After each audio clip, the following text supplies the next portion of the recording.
Putera Adam dengan beruang comel yang sakti. Putera Adam tinggal di istana yang besar dan indah. Walaupun istananya riuh dengan dayang dan pengawal, Adam sering berasa malu dan gemar menyendiri di perpustakaan. Dia hanya berbisik apabila bercakap. Jendela bilik Adam menghadap ke hutan larangan yang dikatakan penuh misteri. Hutan itu sungguh gelap dan menakutkan, bisik Adam. Tetapi saya rasa, ada sesuatu yang indah di dalamnya. Suatu pagi, Adam mengumpul keberaniannya. Dia mahu mencari keindahan yang tersembunyi.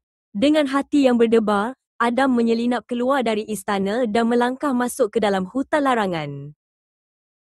Tidak lama kemudian, Adam ternampak sesuatu yang gebu di bawah pohon ok tua. Ia adalah seekor beruang kecil, sangat comel, dengan bulu seputih awan. "Hai," Adam berbisik. Beruang itu tersenyum mesra. "Nama saya Kiko," kata beruang itu dengan suara lembut. Kiko kemudian menjengketkan hidungnya dan menyentuh tanah. Serta-merta, pucuk hijau muncul, lalu mekar menjadi sekuntum bunga bercahaya berwarna ungu dan biru. Adam terpegun. "Kiko, awak sungguh sakti." Kiko menggelengkan kepalanya. "Saya hanya menumbuhkan apa yang sudah ada di dalam bumi." "Putera Adam, apa yang paling awak takuti?" Adam menjawab, "Saya takut menjadi diri sendiri, saya terlalu malu." Kiko membawa Adam ke sebuah kolam yang tenang. "Magis saya mudah," kata Kiko. "Sama seperti bunga ini, keberanian dan kebaikan sudah ada dalam diri awak, putera.